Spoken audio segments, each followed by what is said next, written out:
जय हिंद दोस्तों। मैं आज आप लोगों के बीच कॉम्पिटेटिव क्लास के माध्यम से मुगल साम्राज्य के बारे में बताऊंगा, क्योंकि मैंने बताया है कि कॉम्पिटेटिव क्लास के माध्यम से आपको फैक्ट यानी चैप्टर वाइज तैयारी कराई जाएगी और किस चैप्टर से कितने प्रश्न बनते हैं उसी प्रश्न को लेके आया जाता है।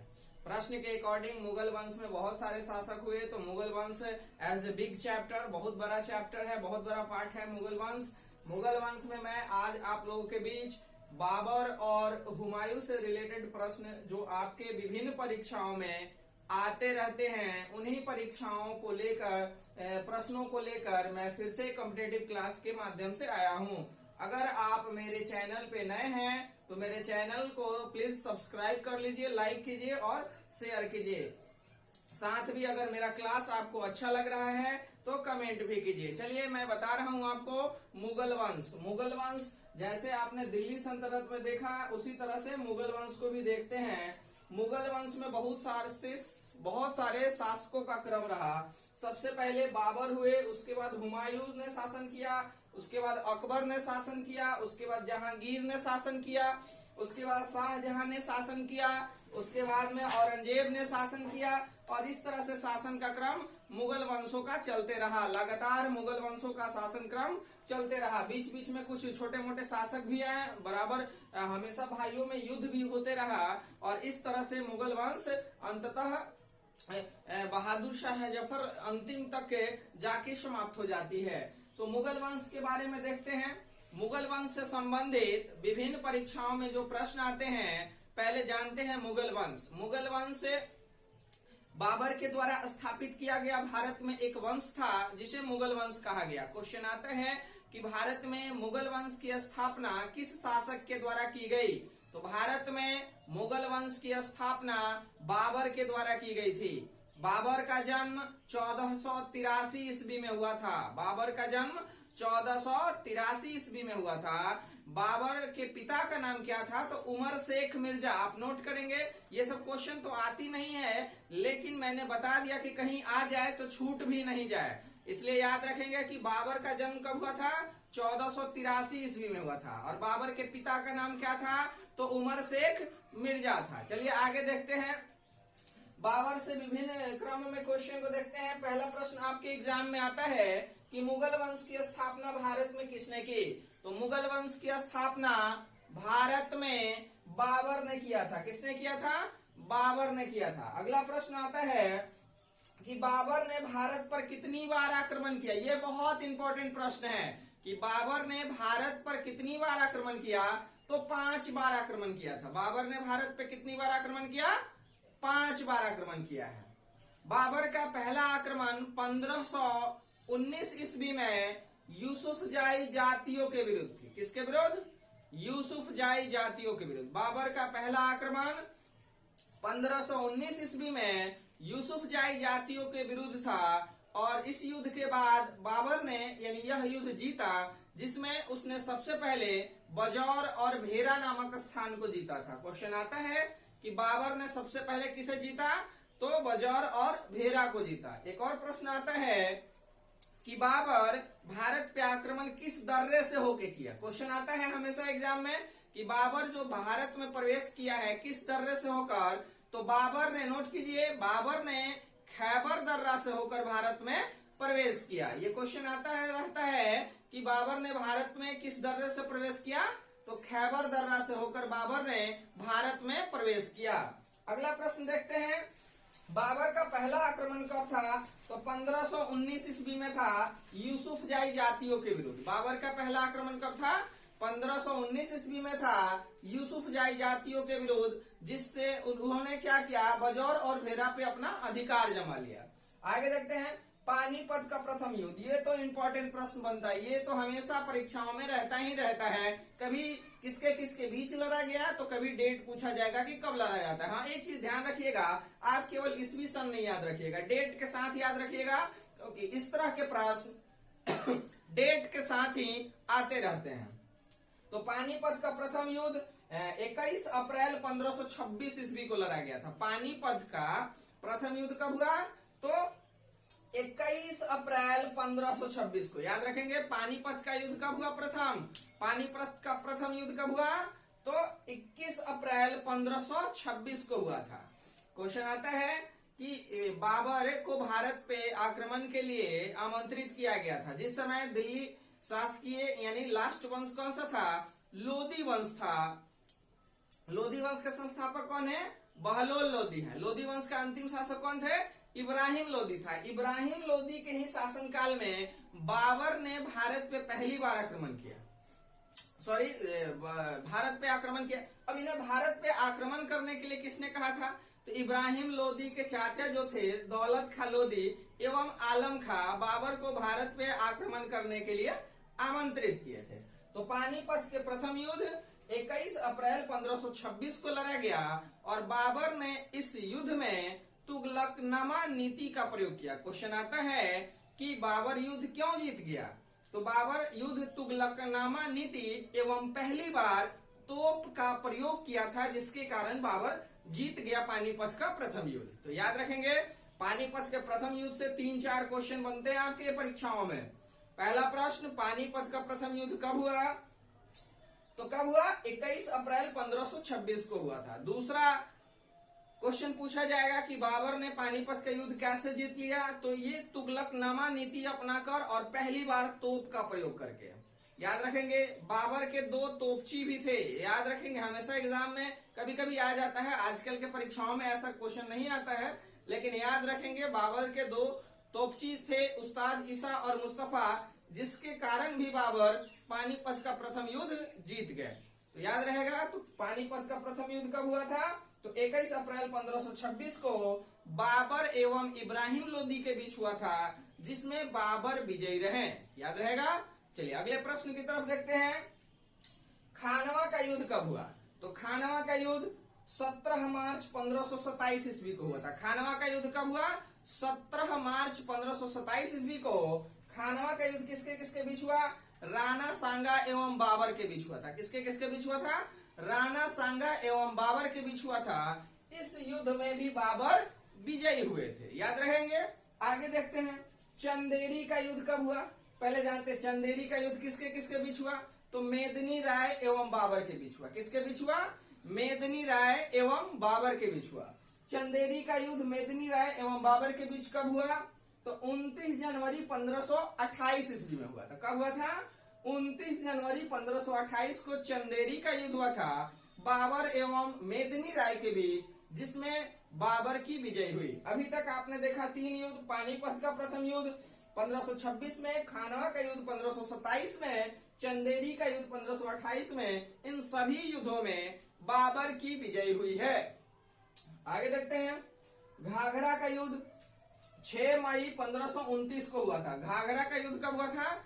6 मई 1529 को। तो इन चारों युद्ध को भिवियाय मानकर आप याद कर लेंगे। ये प्रश्न यहां से बनते ही बनते हैं। आगे देखते हैं बाबरनामा के लेखक कौन है? बहुत बार परीक्षाओं में पूछा गया प्रश्न है कि बाबरनामा के लेखक कौन है? तो बाबरनामा के लेखक स्वयं बाबर ही हैं। बाबरनामा के लेखक कौन है? स्वयं बाबर ही हैं। और ये जो बाबरनामा लिखी गई है यह तुर्की भाषा में लिखी गई। हमेशा प्रश्न बनता है, प्रश्न आते ही रहते हैं विभिन्न परीक्षाओं में। आप देख भी सकते हैं सेट निकालकर कि बाबरनामा किस भाषा में लिखा गया है। तो बाबरनामा जो है तुर्की भाषा में लिखा गया है। बाबरनामा के लेखक कौन है? तो स्वयं बाबर ही हैं। और इसे फारसी भाषा में अनुवाद किसने किया था? तो अब्दुल रहीम खान खाना ने किया था। तो याद रखेंगे बाबर से ये विभिन्न प्रश्न आपके एग्जाम में आते रहते हैं। अगला प्रश्न देखते हैं कि बाबर का जन्म कब हुआ था? तो 1483 ईस्वी में हुआ था। बाबर की मृत्यु कब हुई थी? तो बाबर की मृत्यु 1530 ईस्वी में हुई थी। बाबर की मृत्यु के बाद उसके शव को कहां दफनाया गया? तो आगरा के आराम बाग में। ये प्रश्न आता है, याद रखेंगे कि बाबर के शव को प्रारंभ में कहां दफनाया गया? तो आगरा के आराम बाग में दफनाया गया। लेकिन बाद में बाबर द्वारा चुने गया स्थान काबुल भेज दिया गया उनके शव को, क्योंकि उनकी मरने के बाद अंतिम इच्छा थी कि मेरे शव को काबुल में दफनाया जाए। जिस समय वो मरे थे तो उनकी बॉडी को यानी शव को आगरा के आराम बाग में रखा गया था। क्वेश्चन आता है कि बाबर की मृत्यु यानी 1530 ईस्वी में हुई थी बाबर की मृत्यु। बाबर की मृत्यु के बाद उनके शव को प्रारंभ में कहाँ रखा गया? तो आगरा के आराम बाग में रखा गया। फिर उनके द्वारा चुने हुए स्थान काबुल भेज दिया गया। तो ये भी प्रश्न बनते हैं, याद रखेंगे। बाबरनामा के लेखक बाबर है, जो कि तुर्की भाषा में लिखा हुआ है। बाबरनामा का फारसी में अनुवाद किसने किया था? तो अब्दुल रहीम खान खाना ने किया था। आगे देखते हैं, मुबैयान पद शैली के जन्मदाता कौन है? तो बाबर है। मुबैयान पद शैली के जन्मदाता कौन है? बाबर है। आगे देखते हैं, बाबर किसके अनुयायी थे? क्वेश्चन आता है कि बाबर जो है किसके अनुयायी हैं? तो बाबर जो है ख्वाजा अब्दुल्ला अहरार के अनुयायी थे। बाबर किसके अनुयायी थे? ख्वाजा अब्दुल्ला अहरार के अनुयायी थे। अगला प्रश्न, बाबर का अब उत्तराधिकारी कौन होते हैं? तो देखिए सीरियल क्रम से ये बाबर थे, इनका उत्तराधिकारी कौन हुए? हुमायूं हुए। अब जो प्रश्न आएंगे हुमायूं से संबंधित है, यानी हुमायूं भी आएंगे। बाबर किसके अनुयायी थे? तो ख्वाजा अब्दुल्ला अहरार के थे। चौसा का युद्ध कब हुआ था? तो चौसा का युद्ध 25 जून 1539 को हुआ था। चौसा का युद्ध कब हुआ था? 25 जून 1539 को हुआ था। और यह चौसा का जो युद्ध था यह शेर खां एवं हुमायूं के बीच हुआ था। किसके किसके बीच हुआ था? शेर खां और हुमायूं के बीच हुआ था। क्वेश्चन हमेशा पूछा जाता है कि चौसा का युद्ध कब हुआ था? तो 25 जून 1539 को हुआ था। यह युद्ध शेर खां एवं हुमायूं के बीच हुआ था। इस युद्ध में हुमायूं की हार हुई थी। अगला प्रश्न, बेलग्राम का युद्ध कब हुआ था? तो 17 मई 1540 को हुआ था बेलग्राम का युद्ध। बेलग्राम के युद्ध को ही कन्नौज के युद्ध के नाम से जाना जाता है। हमेशा क्वेश्चन आता है कि कन्नौज का युद्ध कब हुआ? तो 1540 में। या बेलग्राम का युद्ध कब हुआ? 1540 में। आगे देखते हैं, हुमायूं नामा के लेखक कौन है? तो हुमायूं नामा के लेखक गुलबदन बेगम है। ये वीवीआई क्वेश्चन है। एक तरह से देखा जाए रिलेशनशिप के अकॉर्डिंग तो ये हुमायूं की बहन थी। कौन? गुलबदन बेगम। तो याद रखेंगे, क्वेश्चन पूछ भी सकता है कि हुमायूं नामा के लेखक कौन है? तो हुमायूं की बहन थी। कौन? गुलबदन बेगम। याद रखेंगे, हुमायूं नामा के लेखक कौन है? गुलबदन बेगम है। आगे देखते हैं, बाबरी मस्जिद का निर्माण किसने करवाया था? तो बाबरी मस्जिद बाबर के समय में हुआ था। लेकिन बाबरी मस्जिद का निर्माण किसने करवाया था? तो मीर बकी ने करवाया था। याद रखेंगे, बाबरी मस्जिद का निर्माण किसने करवाया था? मीर बकी ने करवाया था। लेकिन अगर शासक की बात करें तो बाबरी मस्जिद का निर्माण बाबर ने करवाया था। ये भी प्रश्न बनते हैं, तो इसे याद रखेंगे। आगे देखते हैं, किस युद्ध के बाद बाबर ने गाजी की उपाधि धारण कर ली? वेरी वेरी इंपॉर्टेंट प्रश्न है कि किस युद्ध के बाद बाबर ने गाजी की उपाधि धारण कर ली? तो खानवा के युद्ध के बाद बाबर ने गाजी की उपाधि धारण कर ली। अब यहाँ पूछा जाएगा फिर से आपसे, खानवा का युद्ध कब हुआ था? तो खानवा का युद्ध कब हुआ था? 1527 में हुआ था। 17 मार्च 1527 को खानवा का युद्ध हुआ था। इस युद्ध के बाद बाबर ने क्या किया था? गाजी की उपाधि धारण कर ली थी। खानवा के युद्ध के बाद ही जिहाद शब्द पहली बार बाबर के द्वारा लाया गया। जिहाद की घोषणा कर दी गई खानवा के युद्ध के बाद ही। हुमायूं ने चुनार दुर्ग पर प्रथम आक्रमण कब किया? ये भी प्रश्न आते हैं, खास करके बीपीएससी वगैरह के सेट में आपको मिलेंगे कि हुमायूं ने चुनार दुर्ग पे आक्रमण कब किया? तो 1532 में किया था। कब किया था? 1532 में किया था। स्वर्ण सिक्के जारी करने वाला प्रथम मुगल शासक कौन था? बहुत इंपॉर्टेंट प्रश्न है। स्वर्ण सिक्के जारी करने वाला प्रथम मुगल शासक कौन हुआ? इसका आंसर होगा हुमायूं। स्वर्ण सिक्के जारी करने वाला प्रथम मुगल शासक कौन हुआ? तो हुमायूं हुआ। इस तरह से विभिन्न परीक्षाओं में आने वाले प्रश्न को ही केवल लाया गया है। टू द पॉइंट है प्रश्न, और विभिन्न परीक्षाओं में ये प्रश्न आते रहते हैं। आगे देखते हैं, बाबर को भारत पे आक्रमण के लिए आमंत्रित किसने किया था? ये भी पूछा जाता है प्रश्न। तो आलम खां एवं दौलत खां लोदी ने किया था आमंत्रित बाबर को। दीन पनाह नामक नगर की स्थापना किसने की? तो हुमायूं ने किया था दीन पनाह नामक नगर की स्थापना। हुमायूं गिरते पड़ते इस जीवन से मुक्त हो गया, यह किसने कहा था? लेन पूल एक इतिहासकार थे, इन्होंने ही कहा था कि हुमायूं जो है गिरते पड़ते इस जीवन से मुक्त हो गए। तो इस तरह से सो गाइस मैंने मुगल वंश प्रारंभ किया और मुगल वंश में मैंने आज आपको बाबर एवं हुमायूं से विभिन्न परीक्षाओं में आने वाले प्रश्न को रखा। हाँ, हुमायूं से एक प्रश्न और आता है कि मुगल वंश का कौन सा शासक था जो ज्योतिष में विश्वास रखता था? तो ये हुमायूं थे।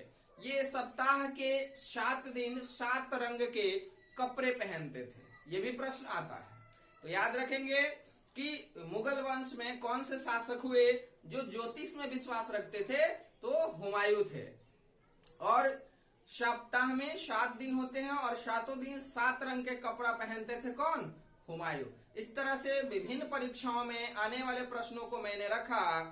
आप लोग ज्यादा से ज्यादा कॉम्पिटिटिव क्लास को लाइक, शेयर एंड कमेंट करें। मैं लगातार आप लोगों के लिए एक एक प्रश्न, ऐसे ऐसे प्रश्न को लाऊंगा जो विभिन्न एग्जाम, विभिन्न परीक्षाओं और पेपरों में देखे जाते हैं। मैं पहले भी बताया हूं आपको कि मैं उसी प्रश्न को लाता हूं जो आपके विभिन्न पेपर यानी परीक्षाओं में रहते हैं। सो गाइस, आज के लिए इतना ही। फिर कल मैं लेके आऊंगा अकबर के बारे में, क्योंकि मैंने मुगल वंश में 2 ही जन से प्रश्न को बताया, बाबर से आने वाले विभिन्न प्रश्न और हुमायूं से आने वाले विभिन्न प्रश्नों को मैंने बताया। तो आप लोगों से रिक्वेस्ट फिर से है कि कॉम्पिटिटिव क्लास को ज्यादा से ज्यादा सब्सक्राइब करें, लाइक एंड शेयर करें। धन्यवाद।